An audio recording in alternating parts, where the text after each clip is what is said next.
You've probably heard the old adage, form follows function, a design philosophy whereby the appearance and structure of a thing are driven primarily by its intended purpose. Wings are shaped with an airfoil curve to facilitate lift. Soup spoons are wider than teaspoons to hold more volume. American government buildings are desolate concrete shoe boxes to reflect the soulless dystopia within. Coined in 1896 by the architect Louis Sullivan, form follows function has largely characterized the design thinking of the last 200 years, spearheaded by modernist architects of the late 19th and early 20th centuries. But I think that when we look back on the past, using this functionalist framework as the basis for our interpretation warps our understanding of the intent behind the design of historical objects. As we impose our modern values on the original artisans, we can only introduce modern bias. I'll give you a few examples framed as misconceptions I often see in contemporary discussion of my special interest, which is armor of the Middle Ages and Renaissance. Peeve the first, pretty armor was not functional. Peeve the second, it doesn't count as real armor unless it was used specifically for war. And Peeve the third,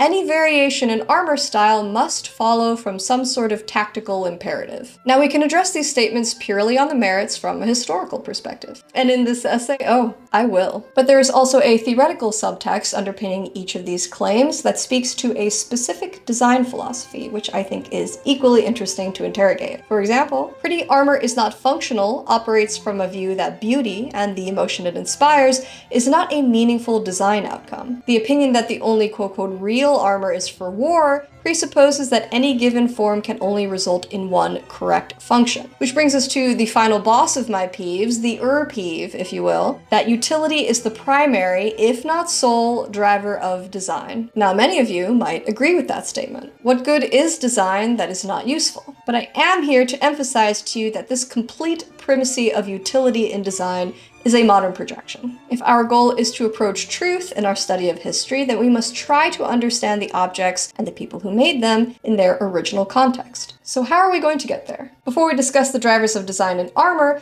let's start by trying to gain a glimpse into historical design thinking. Unfortunately, we don't have any treatises discussing the design principles of armor specifically, but we do have a tradition of European architectural theory dating back to the 1st century BCE. The Roman architect and military engineer Marcus Vitruvius Pollio penned De Architectura. This building guide outlined recommendations for the planning and design of everything from military camps to cities, aqueducts to measuring devices, and set forth core design principles that would become hugely influential during the Renaissance after the revival of classical texts in the 15th century. If the name Vitruvius sounds a wee bit familiar, it's because Leonardo da Vinci's Vitruvian Man was based on his principles of human body proportions. Vitruvius proposed 3 attributes of good architecture: firmitas, utilitas, et venustas, which can be translated as durability, utility, and beauty. According to this theory, a good building stands the test of time, creates space for an intended function, and kindles delight in those who experience it. I think this framework also offers us both a period-appropriate as well as conceptually appropriate lens through which to study armor. Like a building, armor must be durable, or if we may bend our terms to the context here, protective. Fundamentally, it is for preventing serious physical injury to your mortal, meaty person. Armor should have utility. You should be able to move in it, breathe in it, fight in it. And last but not least, armor should be beautiful, not only as an announcement of wealth and status, but as a reflection of moral purity and divine favor. But over the last few hundred years, these 3 attributes seem to have hardened into 2 opposing forces: beauty versus practicality. This conflict of values is what leads us to our first misconception.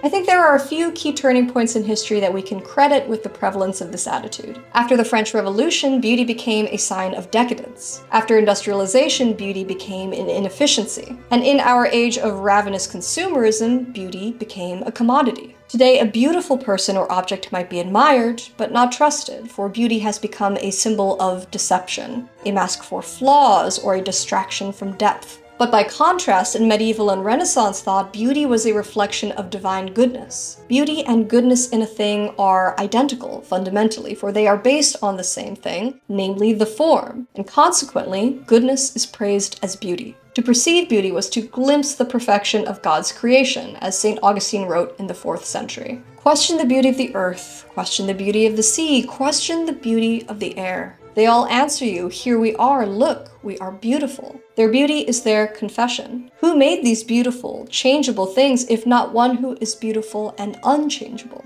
And so physical beauty was not merely a matter of pleasing the eye, but of reflecting the spirit. It was an outward sign of inner virtue, while ugliness revealed sin or corruption. I mean, there's a reason why all the Roman soldiers and German crucifixion paintings are so deeply unfortunate. So to armorers of this period, beauty was not a quality in competition with function, but rather an important component of their integrated design thinking. So what does it mean for an armor to be functional anyway? I would say that it simply has to perform the function it was designed for. In the Middle Ages and Renaissance, armor was worn for three primary contexts: for war, for sport, and for ceremony. Though a person could often wear the same high-end suit of armor in all three settings, eventually specialized harnesses were developed for their specific application. Using the Vitruvian Triad as a simplified framework, we might broadly say that war armor was optimized for utility, sport armor for durability, and ceremonial armor for beauty. Now, how were they optimized? What features make an armor better suited for one context over another? Let's talk about it as we discuss our next misconception. I think that when we adopt the form follows function mindset, we reason that the same form cannot be authentic to two different functions. Perhaps this logic is why folks develop the impression that armor is only legitimate when it is used for war, because war was the function that necessitated the form of armor in the first place. However, we can agree that armor is fundamentally for protection, yes? And that the presence of danger induces the need for protection. While killing was certainly not the object, death was a very real consequence of the martial contests of the Middle Ages. So perhaps counterintuitively, armor for sport was often more protective than armor for the field. Because you don't actually want to murder your friends and allies when you're fighting recreationally. It kind of brings the whole vibe down. I mean, Henry II of France literally died by being stabbed through the eye in a joust that was supposed to celebrate his daughter's marriage in 1559, and it was such a party foul that the entire sport drastically declined in popularity immediately afterward. So what do I mean by more protective? In contrast to field armors, sport armors generally use thicker steel and were designed with added reinforcement in critical areas to prevent injury from hard impacts. They were also designed with expanded volumes to transfer less energy to the body when struck. These Oompa Loompa Loken Foot combat armors from the reign of Maximilian I always crack me up, and they intentionally limit mobility in some cases, for example, firmly attaching helmets to the cuirass to prevent failure. The resulting armor is much heavier and harder to move in than one optimized for the field, where maneuverability is essential to staying an effective combatant. So we see war armor trading some amount of protection for better ergonomics, because after all, it's death prevention that's the key here, not injury prevention. If your opponent breaks your hand, but you break his head, you've won. Further, actual war is not just a series of hand-to-hand combats. In fact, pitched battles were one of the rarest forms of engagement in medieval warfare. Much more of your time as a man-at-arms was spent riding, sitting around waiting for something to happen, climbing siege ladders, and raiding villages, rather than trading blows with some other armored guy. So armor for the field could not be utterly oppressive to wear. Ease of transport and comfort of prolonged use were equal considerations to protection in the thick of the fight. In fact, we have examples of warriors eschewing greater protection because they simply could not stand to be wearing it, such as at the Battle of San Procolo near Faenza in 1275, where many died under the arms because it was the month of July for the great heat, and many took off their arms wanting to rather be covered and exposed to blows of the enemy than suffer the heat that they were experiencing. But what about so-called parade armors then? We could describe this category as being optimized for beauty. But honestly, we have very few examples of armor that were made strictly for show. For example, these highly ornate barbutes were originally planar helmets made for war, as we know from their 15th century Milanese maker's marks. However, in the 17th and 18th centuries, they were repurposed and redecorated for ceremony. So if the bones are original functional armors, does adding a little bit of velvet suddenly make it for parade? Many sumptuously decorated or seemingly impractically designed armors were, in fact, perfectly usable and intended to be worn in war or tournament. They were made with the same hardened steel of attested field armors and constructed with the same articulation. We even see battle damage on some incredibly ornate pieces, for example sword cuts on this gilded close helm from the Wallace collection, or on the 16th century garniture at the Art Institute of Chicago, or evidence of impact and repair on the famous Landsknecht armor of Wilhelm von Rogendorf with its fabulous articulated sleeves, evoking the puffed and slashed style of clothing that was in fashion in the early 16th century. Ornate armor could serve a protective function just as well as planar armor. Decorative techniques like etching and embossing didn't meaningfully weaken the steel. These armors seem impractical to us because we see this beautiful gilding and think, that's all going to be scratched off in a fight, what a waste! But that very waste was kind of the point. This conspicuous consumption signaled political power. Nice armor wasn't impractical, it was just unaffordable to most of us normies. That said, we do have a few rare cases of strictly ceremonial armors. For example, while the harness itself does not survive, we have written evidence that Holy Roman Emperor Maximilian I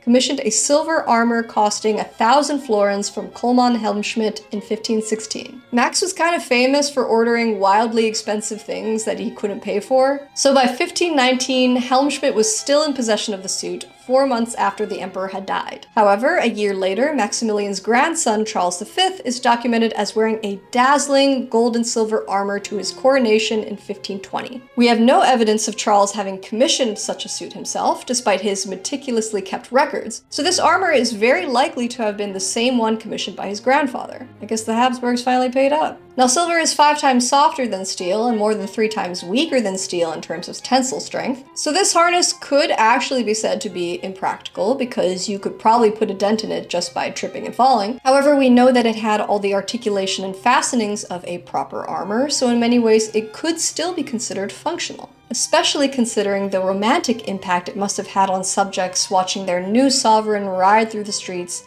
gleaming like a god. Function must always be understood in context. An armor optimized for one purpose does not necessarily make it impractical overall. And yet we should take care not to push the functionalist explanation too far. Not every shape, attachment, or regional variation in armor can be explained by necessity alone, which leads us to our last misconception.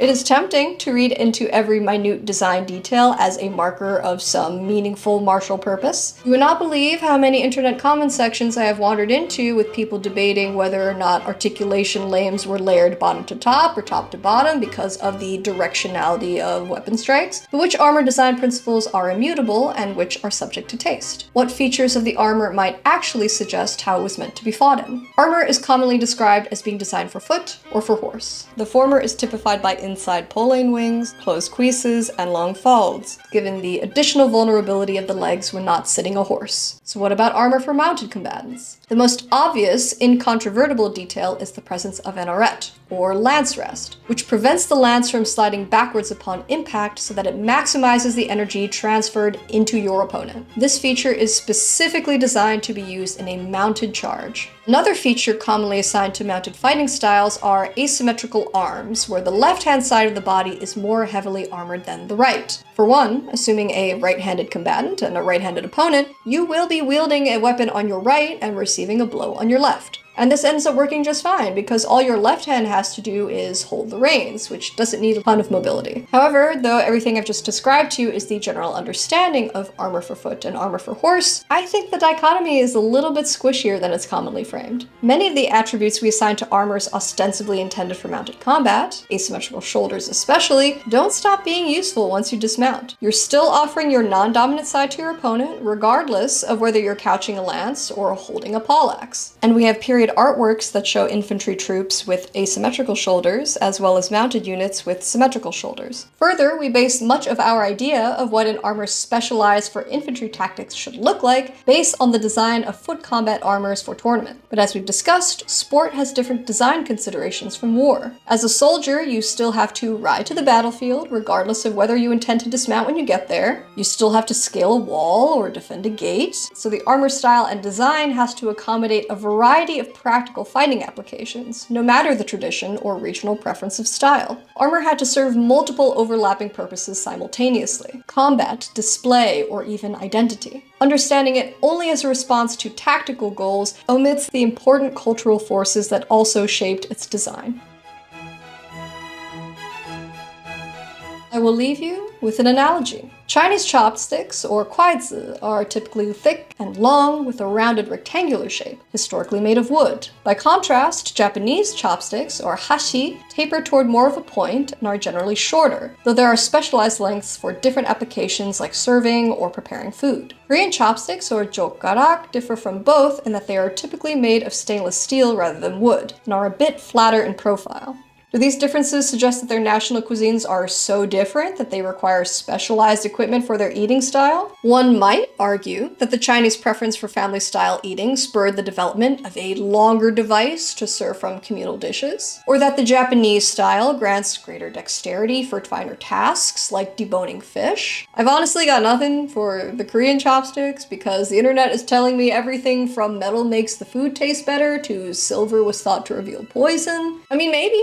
I'm not here to argue that design shouldn't, or historically never did, consider function as a key component of the solution. But I think we lose something when we exclude all other influences from our analysis. Perhaps it's equally likely that the kuaizi reveals a cultural emphasis on practicality and community, the hashi on artistry and precision, the jokgarak on hygiene and refinement. Just as with armor, it's tempting to look at every variation and assume it must exist to meet some practical need. Why did 15th century German armors tend to be fluted, while Italian ones tended to be smooth? Was it a difference in quality of steel, of fighting style, or simply of cultural preference and taste? To be perfectly honest, we will never know for certain, but I think the truest answer is that aesthetics and performance are ever intertwined. Form may contain function, but also infinite possibilities for expression. As always, thank you so much for watching. I make content about history, fashion, and design to investigate the why behind the visual choices in real and fictional material culture, particularly as it pertains to armor. So if that sounds like your kind of thing, I hope you'll like and subscribe and maybe support my work on Ko-fi. Until next time,